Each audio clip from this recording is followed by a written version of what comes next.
College of Pediatrics and Child Health was published only this week. It found that the neonatal intensive care unit was being staffed by general paediatric doctors instead of specialist neonatal consultants. The Trust says it's acted on all the recommendations made, including staffing and put a dedicated consultant on the neonatal intensive care unit. Fishing trawlers have been banned along the Sussex coast to allow an underwater forest to regrow. Kelp, which is a type of seaweed, has almost been wiped out, with only soft patches now remaining. Yes, vast areas of the seabed from Rye in the east to Chichester in the west were once covered in kelp, which provides shelter and nutrients to fish and other marine life. It is also known to reduce carbon. With more, here's Tom Savidis. Off our coast. What's the blue planet man, isn't it? It's the planet man, isn't it? You know his voice. Yeah, good boy. Underwater forests are among the most productive places on Earth, supporting a huge range of marine life. It's now almost extinct. Sir David Attenborough lending his support to a campaign to get kelp back into our waters. These forests are so rare that they're one of the most biodiverse environments on the planet. A bylaw has just been passed banning inshore trawlers from operating from Rye to Chichester. By taking away the trawling pressure in some of these areas nearest to shore, we're ensuring that those habitats can regenerate and they're not impacted by the trawling activity that is coming through there. A mixture of trawl fishing, dredging and climate change are blamed for the loss of kelp. Trawlers are a common sight in waters along the south coast, but in Sussex there is now a restricted area stretching 2 miles out to sea. The aim is to allow the kelp forests to regrow and increase fish numbers and other marine life. This seaweed also reduces carbon, which is vital in the fight against climate change. First of all, it's drawing down carbon from the atmosphere, and that's absolutely crucial for all of us, as we know.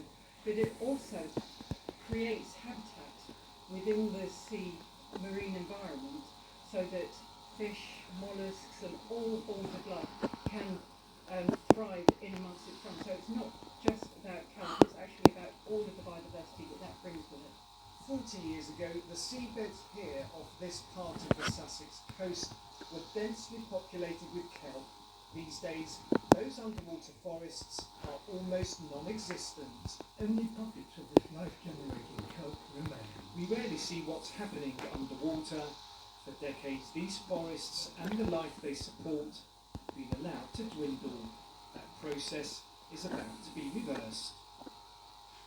Well, live now then to Tom Savidis in Brighton. Tom, it's got to be good news, of course, but when should we notice a difference to the seabed off that Sussex coast?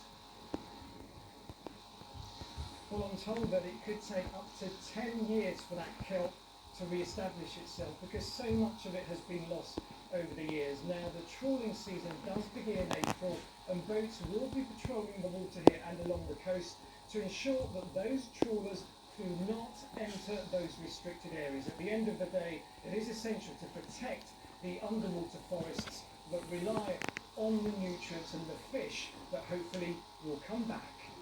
Let's hope so. Tom Savidis in Brighton. Many thanks. Some headlines now. The Deputy Chief Officer at West Sussex Fire and Rescue Service is being investigated for breaking COVID rules. Mark Andrews, who is paid more than £100,000 a year, allegedly drove long distances to see his former secretary at her home in Worthing. West Sussex Fire say they've begun a disciplinary process. Sussex Police say a man and a woman have both been fined for breaking coronavirus guidelines. The John Lewis stores in Ashford and Tunbridge Wells are unlikely to reopen after lockdown. 8 stores nationally are on the list for closure, with almost 1,500 jobs at risk.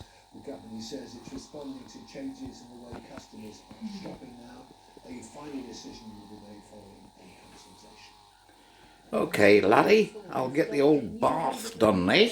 Okay. Indigenous maintained the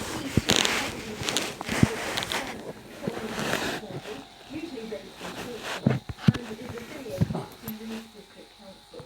Its primary role is to provide at-sea training for Royal Navy Cadet Airmen.